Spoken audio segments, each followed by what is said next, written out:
तो जी हाँ, ये थी इस वक्त की हेडलाइंस और चलिए अब शुरू करते हैं अपना शो कल की तैयारी, जहां पर हम आज के बाजार का पूरा ब्यौरा, हर जानकारी, मार्केट के हर ट्रेंड को आपके सामने रखते हैं और इस आधार पर कल आप बाजार में किन किन लेवल्स का ध्यान रखें और बाजार में किस रणनीति के साथ उतरें, ये सारी जानकारी, ये सारी रणनीति आपको हमारे एक्सपर्ट बताते हैं। यही नहीं, इस शो में एक बड़ा हिस्सा आपके सवालों का भी हम अपनी चर्चा में शामिल करते हैं, तो फटाफट से आप अपने सवाल हम तक पहुंचाइए। याद रखिए, इस शो में जो सवाल आज आप पूछेंगे उसके जवाब कल के शो में आपको दिए जाएंगे। सवाल कहां पूछने हैं?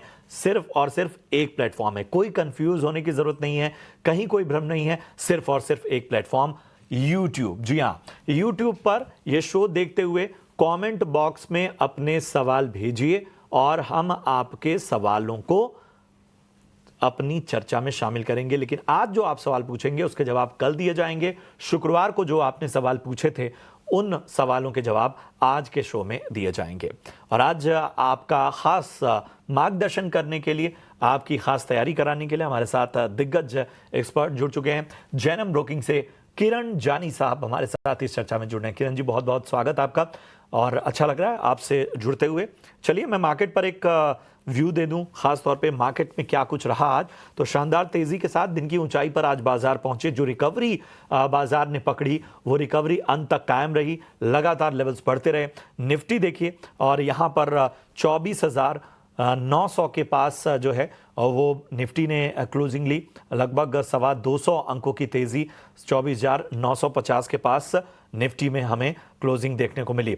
इसके अलावा बैंक निफ्टी की बात करें तो 400 अंकों से ज्यादा की तेजी के साथ बंद हुआ, 55,000 के करीब, मतलब मान के चलिए 56,000 के करीब जो है वो बाजार जाता हुआ नजर आया। इसके अलावा अगर हम ब्रॉडर मार्केट की बात करें तो ब्रॉडर मार्केट में यानी मिड कैप और स्मॉल कैप में भी रिकवरी नजर आई। 1% चढ़कर बंद हुआ निफ्टी मिड कैप, और स्मॉल कैप की बात करें तो यहां पर भी हरियाली देखी गई और यह भी लगभग 1% चढ़कर बंद हुआ। इन सब के बीच में जरा एडवांस डिक्लाइन रेशियो लेकर आइए। यहां पर 1367 शेयर ऐसे रहे जो कि आज हरे निशान में बंद हुए और 1368 शेयर ऐसे रहे जो लाल निशान में बंद हुए। मतलब एक बराबरी का आलम देखने को मिला। आज एडवांसेस और डिक्लाइन में कांटे की टक्कर नजर आई, लेकिन शुरुआत में काफी ज्यादा गिरावट रही बाजार में, लेकिन रिकवरी पथ पर जब एक बार बाजार निकला तो फिर पीछे मुड़कर उसने नहीं देखा। किरण जी, आज की रिकवरी एक तरह से कह सकते हैं सस्टेन कर रही थी। उस रिकवरी में हर गुजरते घंटे के साथ एक फ्यूल नजर आ रहा था, मार्केट की एक स्ट्रेंथ नजर आ रही थी। जाहिर है यहां से बाजार को ऑप्टिमिज्म के साथ देखना होगा, लेकिन फिर भी आपकी राय, आप बाजार को खास तौर पे कल जो लोग उतरे बाजार में उनको क्या क्या लेवल सुझाएंगे? Good afternoon everyone. So overall जैसे आपने बताया, बहुत राइटली मेंशन किया कि सुबह जो एक गैप अप हुआ, इनिशियल 5-10 मिनट में हमने थोड़ी वोलेटिलिटी देखी, लेकिन उसके बाद continuously every minute by minute और आवर बाय आवर हमने देखा कि तेजी जो है वो कंटिन्यू हो रही है। एडवांस डिक्लाइन एक टाइम पे जो बेरिश के फेवर में थे वो बुल्स के फेवर में आए और ऑप्टिमिज्म के साथ देखना चाहिए। उसकी कुछ रीजंस हमारी तरफ से ये है कि भाई जो भी सेंटिमेंट खराब हुआ है वो इंटरनेशनली जियोपॉलिटिकल टेंशन की वजह से खराब हुआ है डेफिनेटली। उसी की वजह से क्रूड ऑयल ऊपर आया, अदरवाइज कोई डिमांड या ऐसा कोई फंडामेंटल ड्राइव नहीं है जिससे क्रूड ऑयल के प्राइस ऊपर आए। और दूसरी तरफ आप देखोगे तो डॉलर इंडेक्स 3 साल के नीचे है, तो there are very rare chances कि क्रूड ऑयल इस प्राइस पे भी सस्टेन कर सके अनटिल एंड अनलेस ये जो वॉर का सिचुएशन है उसको वो एस्केलेट हो। And there are very rare chances कि ये एस्केलेट होगा आज नहीं तो कल, सीज फायर या ऐसा कुछ भी यहाँ पे सोल्यूशन निकलेगा तो वापस क्रूड ऑयल प्राइसेस अपने पुराने लेवल पे आ जाएंगे, जो एक एडेड एडवांटेज रहेगा इंडिया के लिए। तो डोमेस्टिक या घरेलू ऐसे कोई भी नेगेटिव सेंटिमेंट्स नहीं है जिसकी वजह से हमारे मार्केट में कोई करेक्शन पैन आउट हो। तो ये जो अपॉर्चुनिटी आई है उसमें भर भर के लोगों ने, हमें लग रहा है कि लाभ लिया है और उसी की वजह से आज हमने देखा कि एक फॉलो बाइंग, एक स्ट्रॉन्ग फॉलो बाइंग हमें देखने को मिली है। नो डाउट बैंक थोड़ा उसमें अंडर परफॉर्म था, लेकिन ओवरऑल चार्ट सेटअप दोनों के काफी अच्छे हैं। क्योंकि आज हमने देखा था कि आईटी काफी अच्छा से लीड ले रखा था, दूसरी तरफ आप देखोगे तो एफएमसीजी ने लीड ले रखी थी, जिसकी वजह से बैंकिंग थोड़ा सुस्त था। ओवरऑल हमें लग रहा है कि यहाँ से आईटी, एफएमसीजी एंड बैंकिंग तीनों सेक्टर मार्केट को सपोर्ट करते रहेंगे। लेवल वाइज की अगर मैं बात करूं तो अभी एकदम अगर किसी को बाई करना है तो 24,800 का एक स्टॉप लॉस मेंटेन करना रहेगा। हालांकि 24,800 एक क्रिटिकल लेवल, अगर वो ब्रेक करता भी है तो नीचे में 24,500 24,600 का एक क्लस्टर सपोर्ट है। So overall stop loss as an investor हमें 24,400 का मेंटेन करना है। अगर कोई ट्रेडर पॉइंट ऑफ व्यू देख रहा है तो 24,800 का स्टॉप लॉस मेंटेन कीजिए। ऊपर में 25,200 का क्लस्टर रेजिस्टेंस है, वहां तक ही मार्केट जा सकता है। तो weekly expiry point of view 25 से 25,200 के बीच में ये वीकली एक्सपायरी आ सकती है। मंथली लेवल पे अगर मैं बात करूं तो 25,400 25,500 वापस अचीवेबल लग रहा है। तो काफी स्ट्रॉन्ग पोजिशनिंग है, मुझे लग रहा है कि बाय ऑन डिप्स की यहाँ पे स्ट्रैटेजी यूज करनी चाहिए। बैंक निफ्टी में 55,800 का क्लस्टर रेजिस्टेंस था, जिसको क्लोजिंग बेसिस पे तो इन्होंने क्रॉस किया है। तो कल अगर इनकेस कोई डिप भी आता है या करंट मार्केट प्राइस पे हमें लॉन्ग करना चाहिए, 55,500 के नीचे का आप स्टॉप लॉस मेंटेन कीजिए। और जिस तरह के चार्ट पैटर्न है, वापस हम 57,000 तक जाने की गुंजाइश रख रहे हैं। तो ओवरऑल दोनों इंडाइसेस में बाय ऑन डिप्स की ही रणनीति रहेगी हमारी। दोनों इंडाइसेस पर बाय ऑन डिप्स की रणनीति याद रखिए। निफ्टी में 24,400 का स्तर बताया है खास तौर पे एक सपोर्ट के तौर पे, और 55,500 बैंक निफ्टी में। इन दोनों लेवल्स का विशेष रूप से ध्यान रखिए। एक चीज और किरण जी जानना चाहेंगे, दो अहम सेक्टर्स पे, आप भी आईटी की भी बात कर रहे थे, आईटी और फार्मा। मतलब पिछले कुछ वक्त में ऐसा हो रहा था कि आईटी चल रहा था तो फार्मा पर प्रेशर नजर आ रहा था, फार्मा चल रहा था तो आईटी पे दबाव देखने को मिल रहा था। जाहिर सी बात है, दोनों का एक बहुत बड़ा, कहते हैं कि ग्लोबल फेसिंग एक बहुत बड़ा फैक्टर है। आज दोनों ही ऐसे सेक्टर जिन पर आमतौर पर निगाहें रहती है, दोनों ही चले हैं। इन दोनों पर जरा अपना नजरिया दीजिए। अगर पर्टिकुलरली मैं निफ्टी आईटी के इंडेक्स के ऊपर, तो निफ्टी फार्मा के ऊपर हम डिस्कस करें, तो पहले आईटी के ऊपर डिस्कस करते हैं। आईटी हमने आपके चैनल के ऊपर जब ये लेवल 34,000 थे, तब से हमने बाइंग रिकमेंडेशन दिया था, क्योंकि वहां पे राउंडिंग बॉटम पैटर्न ब्रेकआउट था। और जब भी हमें मौका मिला है, हमने आईटी को रीरेट किया है आपके चैनल के ऊपर, हम वापस रीरेट करते हैं। अभी तो अगर आप देखोगे तो फ्रेश इसने 100 डेज मूविंग एवरेज के ऊपर सस्टेन हुआ है, inverted head and shoulder pattern breakout है। सो मल्टीपल पैटर्न ब्रेकआउट है, फॉलिंग चैनल पैटर्न ब्रेकआउट है। So we are expecting IT to keep performing very good. There are very good chances कि ऊपर में 41-42 हजार तक की तेजी देखेंगे। और इस तेजी के अंदर mid cap IT definitely her time चले हुए, लेकिन लार्ज कैप आईटी में इन्फोसिस, विप्रो, ये हमें काफी पसंद है। तो कोई भी डिप आता है विप्रो, इन्फोसिस के अंदर हमें लॉन्ग करना चाहिए। उसी तरह निफ्टी फार्मा की बात करो तो निफ्टी फार्मा थोड़ा कहीं ना कहीं हमने देखा है कि जो large cap pharma counter like Sun Pharma के ऊपर एफडी का कुछ ना कुछ न्यूज आई है, उसकी वजह से एक कॉशियस हमें अप्रोच रखना चाहिए। अदरवाइज यहाँ पे भी आप देखोगे तो एक असेंडिंग ट्रायंगल पैटर्न ब्रेकआउट देखने को मिल रहा है। 200 डेज मूविंग एवरेज का रेजिस्टेंस था, उसको भी काफी अच्छी तरह से निफ्टी फार्मा ने क्रॉस किया हुआ है। तो 22,000 का लेवल हमें ध्यान में रखना है। अगर इसके ऊपर कल भी सस्टेन होता है तो there are very good chances कि ऊपर में हम 23-24 हजार तक की रैली देख सकते हैं, क्योंकि 22,000 के आसपास कहीं ना कहीं इसकी 200 डेज मूविंग एवरेज भी है। तो ओवरऑल सेटअप काफी स्ट्रॉन्ग है। 22,000 के ऊपर सस्टेन हुआ तो निफ्टी फार्मा भी चल सकता है, अदरवाइज निफ्टी आईटी तो हमारा प्रिफर्ड पिक है ही। IT preferred pick. विप्रो और इन्फोसिस जो हैं, यहाँ पर आपको बाय ऑन डिप्स की रणनीति रखनी है। निफ्टी फार्मा में अगर 22,000 के ऊपर लेवल सस्टेन होता है तो 24,000 तक के वो जो स्तर है वो आने वाले वक्त में नजर आ सकते हैं। चलिए अब आपके सवालों को शामिल करते हैं अपनी चर्चा में। और याद रखिए, आपको अपना सवाल कैसे भेजना है एक बार फिर बता दे रहे हैं। यूट्यूब पर अपना सवाल हमें बस कमेंट कीजिए। जी हाँ, कहीं और नहीं, सिर्फ और सिर्फ यूट्यूब पर आप अपने सवाल हम तक पहुंचाइए। हम आपके सवालों को अपनी चर्चा में शामिल करेंगे। और याद रखिए, आज जो आप सवाल पूछेंगे उसका जवाब कल यानी मंगलवार को दिया जाएगा एक्सपर्ट के जरिए। लेकिन शुक्रवार को जो आपने सवाल पूछे थे वो फटाफट से शामिल करते हैं। गौरव का सवाल लेते हैं, आगरा से इन्होंने पूछा है, पावर ग्रिड पे किरण जी राय जानना चाहते हैं। 2,000 शेयर हैं इनके पास और 300 रुपए के लेवल पे इन्होंने खरीदारी की हुई है। पूछ रहे हैं कि कब तक प्रॉफिट में आ सकता हूं, 6 महीने और देना चाहते हैं। पावर ग्रिड की अगर हम बात करें तो ओवरऑल जिस तरह से चार्ट पैटर्न हमें देखने को मिला है, जिस तरह से डेली चार्ट के ऊपर इसने लोअर लेवल से रिकवरी हमने दिखाई है, लास्ट 2 दिन में इसने अपनी वापस 100 डेज मूविंग एवरेज को रिक्लेम किया हुआ है। ओवरऑल एक राउंडिंग बॉटम पैटर्न के बाद का जो सेटअप था उसको कहीं ना कहीं चैलेंज किया हुआ है। बट ओवरऑल 280 के आसपास के जो सपोर्ट है उसने अभी भी होल्ड करके रखे हैं, तो इनको भी होल्ड रखना चाहिए। लेकिन 280 का एक स्टॉप लॉस मेंटेन करना, अगर 280 का लेवल ब्रेक होता है तो यहाँ पे फिर एक फर्दर सेलिंग प्रेशर क्रिएट हो सकता है। तो 280 के स्टॉप लॉस है, तो उनके एक स्टॉप पुट बाइंग के साथ मुझे लग रहा है कि इनको होल्ड रखना चाहिए। ऊपर में इमीडिएट लेवल पे 310, जैसे 310 क्रॉस होता है एक शानदार रैली इसमें एक्सपेक्टेड है। बट एज ऑफ नाउ 280 के स्टॉप लॉस के साथ इनको बने रहना चाहिए। इसी का स्टॉप लॉस लगाइए गौरव और बने रहिए, 300 के ऊपर तक के लक्ष्य हासिल हो सकते हैं। चलिए अगला सवाल लेते हैं। सरफराज खान का सवाल है और इन्होंने अशोका बिल्डकॉन पे राय जाननी चाहिए।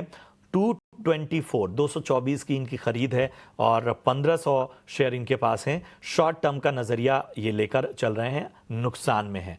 बताएं किरण जी, अशोका बिल्डकॉन यहां से कैसा लग रहा है? 224 की बाइंग है। अशोका बिटकॉइन की अगर हम बात करें तो जिस प्रकार से यहाँ पे हम चार्ट पैटर्न देख रहे हैं, कहीं ना कहीं असेंडिंग ट्रायंगल पैटर्न ब्रेकआउट हमें देखने को मिला है। स्टॉक में उसने वापस रीटेस्टिंग के मोड पे है, तो मुझे लग रहा है कि यहाँ पे एक बार के लिए लॉन्ग पोजीशन करनी चाहिए। एक जो स्ट्रिक्ट स्टॉप लॉस रखना है वो 190 का रखना है। अगर 190 का लेवल ब्रेक नहीं होता है तो वापस से 230 240 तक आ सकता है। ठीक है, तो ये है राय अशोका बिल्डकॉन पे। जील यानी जी एंटरटेनमेंट पर राय जानना चाहते हैं परमेंद्र शर्मा, और इनकी क्वांटिटी है 1000। बाइंग प्राइस जो है वो इन्होंने 114 की रखी है, फिलहाल फायदे में है। तो जी एंटरटेनमेंट पे क्या राय बन रही है किरण जी? फिलहाल फायदे में है। जी, एंटरटेनमेंट की बात करें तो काफी एक बड़ा सा राउंडिंग बॉटम पैटर्न ब्रेकआउट हमें देखने को यहाँ मिल रहा है, लेकिन काफी टाइम पिछली टाइम हमने देखा था कि 140 150 का एक क्लस्टर रेजिस्टेंस था जिसको क्रॉस नहीं कर पाया, और जैसे ही वो क्रॉस नहीं करता है तो वापस ही फिसल आउट हो जाता है। तो इस बार देखना रहेगा कि 140 135 का जो लेवल है, अगर वो क्रॉस हो जाता है तो there are very good chances कि हम ऊपर में 170 तक की एक रैली देख सकते हैं, और 170 क्रॉस होने के बाद यहाँ पे एक अच्छी खासी रैली देखने को मिल सकती है। बट एज ऑफ नाउ मेरे हिसाब से इनको होल्ड रखना चाहिए with strict stop loss of 125। ठीक है, तो यहां पर आपको 125 के स्टॉप लॉस से होल्ड रखने की सलाह। बढ़ते हैं आगे, असीस मंडल का सवाल लेते हैं। तेजस नेटवर्क पे राय जानना चाहते हैं, और इन्होंने 705 रुपए के भाव पे खरीदारी की हुई। इनके भाव के आसपास ही है तेजस नेटवर्क का। शॉर्ट टर्म का नजरिया ये भी चाहते हैं किरण जी। तेजस नेटवर्क की बात करें तो बीच में हमने देखा था कि एक अच्छी खासी तेजी तेजस नेटवर्क में हमने देखी थी। अभी अगर आप देखोगे तो कहीं ना कहीं वो तेजी पूरी फिसल आउट हो गई है। रिसेंटली 900 तक के जो लेवल्स आए थे उसमें भी हमने देखा कि गैप डाउन ओपन हुई और अभी 700 के आसपास लेवल टच है। एक स्ट्रॉन्ग सपोर्ट हम देख रहे हैं कि 680 से 670 का, अगर ये लेवल भी ब्रेक होता है तो देयर आर चांसेस कि हम इसमें फर्दर बिकवाली देख सकते हैं। तो मेरे हिसाब से इनको 670 का एक स्टॉप लॉस के साथ होल्ड रखना चाहिए। अगर वो लेवल ब्रेक होता है तो फर्दर यहाँ पे करेक्शन आ सकता है। तो नई खरीदारी के लिए तो सलाह नहीं रहेगी, 670 के स्टॉप लॉस से इनको होल्ड रखना चाहिए। ठीक है, नई खरीदारी के मौके नहीं बन रहे हैं, आपको स्टॉप लॉस सजा दिया गया है, उस हिसाब से बने रहने की सलाह। शंकर का सवाल लेते हैं, उड़ीसा से इन्होंने अपना सवाल पूछा है। टाटा पावर पे राय जानना चाहते हैं। 414 के भाव पे इन्होंने टाटा पावर में खरीदारी की है, फिलहाल हल्के नुकसान में है। पूछ रहे हैं कि कितना समय देना चाहिए टाटा पावर में मुनाफे में आने के लिए। टाटा पावर की अगर हम बात करें तो ओवरऑल पावर सेक्टर के अंदर कहीं ना कहीं जिस प्रकार का सेटअप हमें देखने को मिल रहा है, देयर आर चांसेस कि ये अपने time correction in price correction से रिवर्स हो रहे हैं। तो इनको डेफिनेटली मेरे हिसाब से होल्ड रखना चाहिए। जिस प्रकार का सेटअप यहाँ पे है टाटा पावर का, सॉरी, 200 दिन की मूविंग एवरेज के रेजिस्टेंस के आसपास ट्रेड कर रहे हैं। मुझे लग रहा है कि इनको होल्ड रखना चाहिए। नीचे में 393 85 के आसपास का एक स्ट्रॉन्ग सपोर्ट है, अगर वो ब्रेक नहीं होता है तो देयर आर चांसेस कि हम ऊपर में वापस 440 450 तक के लेवल एक्सपेक्ट कर सकते हैं। तो डेफिनेटली टाटा पावर मेरे हिसाब से लॉन्ग करना चाहिए। टाटा पावर में लॉन्ग करने की आपको सलाह मिलती हुई। चलिए, राकेश पाटीदार का सवाल लेते हैं अगला। सीडीएसएल पे किरण जी राय जानना चाहते हैं। इन्होंने 1750 पर 100 शेयर लिए हुए हैं और 3 महीने का नजरिया मांग रहे हैं। सीडीएसएल की अगर हम बात करें तो एक बढ़िया सा राउंडिंग बॉटम पैटर्न है, तो इन्होंने हेड एंड शोल्डर पैटर्न हमने 1380 1370 के आसपास देखा था। उसके बाद स्टॉक वन साइड 1800 गया। अब वहां से जो प्रकार का प्रॉफिट बुकिंग आ रहा है, कहीं ना कहीं ये वापस एक cup and handle pattern formation कर रहे हैं। जब तक ये स्टॉक 1550 के नीचे नहीं आता है तब तक बाय ऑन डिप्स की स्ट्रैटेजी हमें कंटिन्यू रखनी है। 1550 का स्ट्रिक्ट स्टॉप लॉस रखिए, वापस में ये स्टॉक ऊपर में 1900 से 2000 जाने की गुंजाइश रखा है। ठीक है, श्रीकांत जी का सवाल है अगला। शोलापुर महाराष्ट्र से इन्होंने सवाल पूछा है, और इन्होंने बीएससी लिमिटेड खरीदा हुआ है, और इनकी जो खरीदारी का भाव है वो 1540 का भाव है। तो सबसे पहले तो बधाई श्रीकांत जी, काफ़ी शानदार स्तरों पे आपने खरीदारी की हुई है और फिलहाल काफ़ी फ़ायदे में है। पूछ रहे हैं कि यहाँ से क्या प्रॉफिट बुक कर लिया जाए या अभी बने रहा जाए? अगर हम बीएससी लिमिटेड की बात करें तो जिस तरह से अभी वीकली एक्सपायरी की बात हो रही है, मल्टीपल एक्सचेंजेस जिस तरह से यहाँ आ रहे नई नई एक्सपायरी लेके, तो एक फंडामेंटल टेलविंड से साथ ही साथ आप देखोगे तो एनएससी के आईपीओ में वापस एक स्ट्रीम पकड़ी है। उसकी वजह से हमने देखा कि एक शानदार तेजी आ चुकी है। तो मेरे हिसाब से नई खरीदारी की सलाह नहीं रहेगी, लेकिन जिनके पास है वो रैली राइड्स कर सकते हैं। जिस प्रकार के सेटअप है 2400 के आसपास के लेवल से लेवल के स्टॉप लॉस के साथ इनको होल्ड रखना चाहिए। 50 दिन की मूविंग एवरेज का सपोर्ट भी है। तो 2450 के स्टॉप लॉस के साथ इनको होल्ड रखना चाहिए। नई खरीदारी के लिए तो हम अभी सलाह नहीं दे रहे करंट मार्केट प्राइस पे। 2450 के स्टॉप लॉस के साथ बने रहिए फिलहाल। नई खरीदारी जो करना चाहते हैं उनको अभी फिलहाल दूर रहना चाहिए। चलिए, इतने ही सवालों को हम शामिल कर पाएंगे, लेकिन YouTube पर आप कमेंट करके अपने सवाल हम तक पहुंचाते रहिए। हम आपके सवालों को कल के शो में उनके जवाब देंगे। चलिए, इन सब के बीच में बढ़ते हैं आगे और लेकर आते हैं आपके लिए VIP शेयर्स।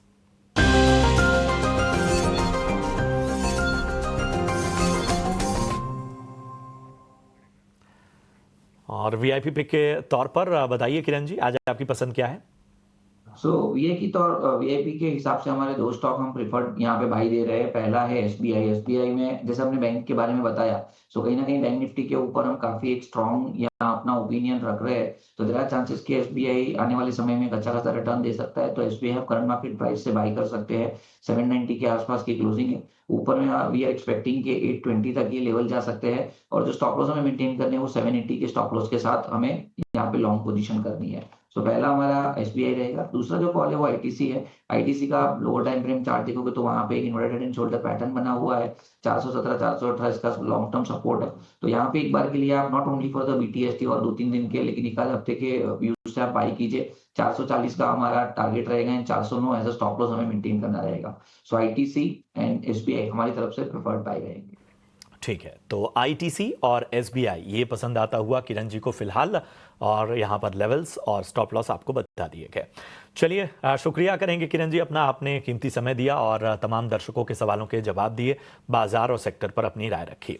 चलिए, इसी के साथ कल की तैयारी में आज के लिए इतना ही। दीजिए इजाजत, आप देखते रहिए ईटी नाउ स्वदेश। नमस्कार।